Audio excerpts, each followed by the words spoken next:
Assalamualaikum warahmatullahi wabarakatuh. Perkenalkan, saya Rohman dari kelompok 7 akan membahas mengenai pengakuan dan pengukuran pendapatan. Sebelum itu, apa sih pengakuan dan pengukuran itu? Pengakuan adalah proses formal mencatat dan melaporkan suatu pos dalam laporan keuangan. Sedangkan pengukuran memiliki arti pemberian angka-angka kepada objek atau kejadian-kejadian menurut aturan tertentu. Tanpa melihat batasan-batasan tersebut, secara tradisional, pengukuran dalam akuntansi akan melibatkan pemberian nilai-nilai angka kepada objek, kejadian, atau atributnya dengan suatu cara tertentu, sehingga dapat memastikan pelaksanaan atau disagregasasi data dengan mudah. Di sini dijelaskan menurut Skousen 2001 H.298 mengatakan bahwa pendapatan selalu diakui pada saat dua kriteria penting terpenuhi. Yang pertama, pendapatan sudah diselesaikan atau perusahaan sudah melakukan sesuatu. Dan yang kedua ada kas atau keabsahan janji untuk pembayar di masa datang sudah diterima. Artinya, perusahaan sudah menerima suatu sebagai pengembalian. Di sini juga dijelaskan bahwa pengakuan dan pengukuran pendapatan tentunya memiliki dasar-dasar, bukan? Dasar pengakuan dari pendapatan yaitu yang pertama, accrual basis. Dasar akrual ini mengakui pendapatannya pada saat periode terjadinya transaksi pendapatan.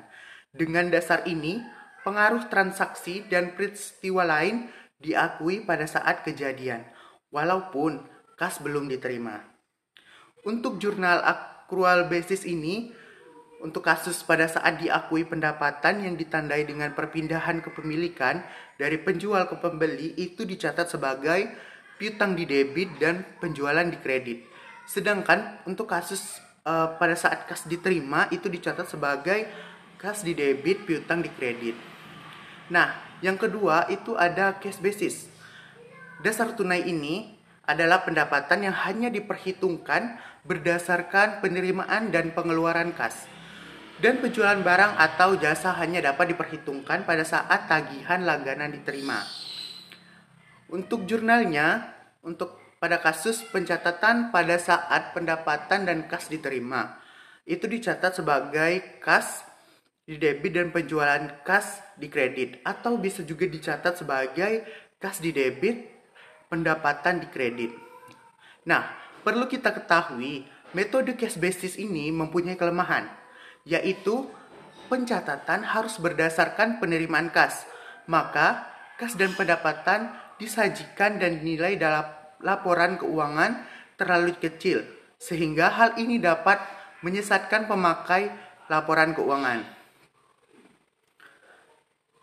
Dasar pengukuran yang digunakan dalam akuntansi yaitu yang pertama, harga pertukaran masa lalu atau kita sebut sebagai harga pokok histori. Nah, harga ini adalah harga pokok sumber daya tersebut saat mendapatkannya. Biasanya nih digunakan untuk mengukur persediaan, peralatan, dan aktiva lain. Nah, yang kedua itu ada harga pertukaran pembelian. Biasanya harga ini diidentifikasikan sebagai harga pokok pergantian karena sumber daya yang ditimbulkan oleh sumber daya yang diukur dengan harga beli yang berlaku saat ini akan dibayar untuk memperoleh sumber daya tersebut apabila sumber daya ini tidak terpenuhi. Poin yang ketiga yaitu ada harga pertukaran penjualan. Harga ini juga biasanya diidentifikasikan sebagai harga yang berlaku saat ini dan kondisi harga kemungkinan besar stabil atau perubahan tidak material. Misalnya nih, untuk pertukaran logam mulia. Dan yang keempat ada harga pertukaran masa pendatang. Harga ini nih mencerminkan penerimaan tunai di masa mendatang dan mendiskontokannya terhadap nilai yang berlaku sehingga realisasi dan kesetaraan pendapatan dapat terjamin. Penggunaannya untuk menaksir harga. Nah, selanjutnya, selain dasar-dasar yang tadi saya jelaskan, di sini juga ada metode pengakuan dan pengukuran pendapatan perusahaan jasa. Yang pertama itu ada metode kinerja khusus. Metode kinerja khusus ini digunakan untuk pendapatan jasa yang dihasilkan dengan melakukan aksi tunggal. Sebagai contoh, ketika seorang dokter gigi menghasilkan pendapatan atas penyelesaian penambalan gigi. Nah, yang kedua itu ada metode kinerja proporsional. Metode kinerja proporsional ini digunakan untuk mengakui pendapatan jasa yang dihasilkan oleh lebih dari aksi tunggal dan hanya ketika jasa melebihi satu periode akuntansi. Nah, dalam metode ini, pendapatan diakui berdasarkan kinerja proporsional setiap tindakan.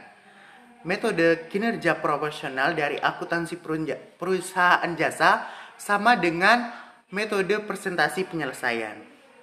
Nah, pengakuan proporsional mengambil bentuk yang bergantung dari jenis transaksi jasa. Nah, yang ketiga ada metode kinerja selesai.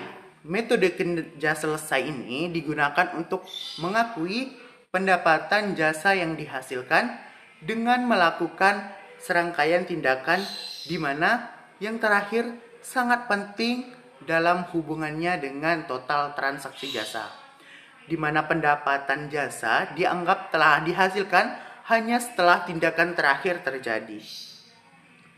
Misalnya nih, ketika perusahaan ekspedisi ini menghasilkan pendapatan jasa hanya setelah pengiriman barang, walaupun ketika pengepakan, muat barang, dan transportasi mendahului pengiriman tersebut. Nah, metode ini serupa dengan metode kontrak selesai yang digunakan untuk kontrak jangka panjang. Nah, yang keempat itu ada metode penagihan. Metode penagihan ini digunakan untuk pendapatan jasa ketika ketidakpastian penagihan sangat tinggi atau estimasi beban yang terkait dengan pendapatan tidak dapat dipercaya sehingga persyaratan reliabilitas tidak dipenuhi. Pendapatan diakui hanya ketika kas diperoleh. Pada dasarnya metode ini serupa dengan pemulihan biaya yang digunakan untuk penjualan produk.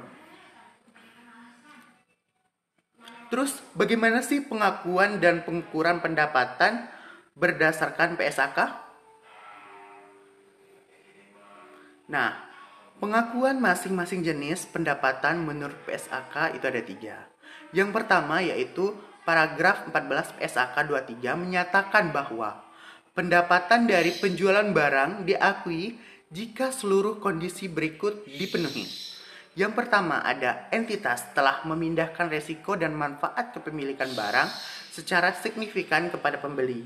Yang kedua, entitas tidak lagi melanjutkan pengelolaan yang biasanya terkait dengan kepemilikan atas barang ataupun melakukan pengendalian efektif atas barang yang dijual.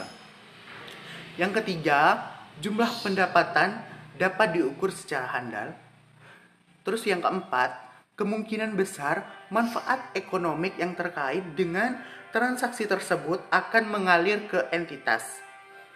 Dan yang terakhir yaitu biaya yang terjadi atau akan terjadi sehubungan dengan transaksi penjualan tersebut dapat diukur dengan andal. Nah, terus apabila salah satu dari kelima syarat tersebut tidak terpenuhi dalam suatu transaksi penjualan, maka entitas tidak dapat mengakui sebagai suatu pendapatan. Terus yang kedua itu ada pada paragraf 20 PSAK 23 menyatakan bahwa jika hasil transaksi yang terkait dengan penjualan jasa dapat diestimasi secara andal, maka pendapatan sehubungan dengan transaksi tersebut diakui dengan mengacu pada tingkat penyelesaian dari transaksi pada akhir periode pelaporan. Hasil transaksi dapat diestimasi secara andal jika seluruh kondisi berikut terpenuhi. Yang pertama, jumlah pendapatan dapat diukur dengan andal. Yang kedua, kemungkinan besar manfaat ekonomik sehubungan dengan transaksi tersebut akan mengalir ke entitas. Yang ketiga, tingkat penyelesaian dari suatu transaksi pada akhir periode pelaporan dapat diukur dengan andal. Dan yang keempat, yaitu biaya yang timbul untuk transaksi dan biaya untuk penyelesaian transaksi tersebut dapat diukur dengan andal pula. Nah, apabila salah satu dari keempat syarat tersebut tidak terpenuhi dalam suatu transaksi penjualan jasa, maka entitas tidak dapat mengakuinya sebagai suatu pendapatan. Terus yang ketiga itu terdapat pada paragraf 29 PSAK 23. Di sini dinyatakan bahwa pendapatan yang timbul dari penggunaan aset entitas oleh pihak lain yang menghasilkan bunga, royalti, dan dividen diakui jika yang pertama itu kemungkinan besar manfaat ekonomik sehubungan dengan transaksi tersebut akan mengalir ke entitas. Yang kedua yaitu jumlah pendapatan dapat diukur dengan andal.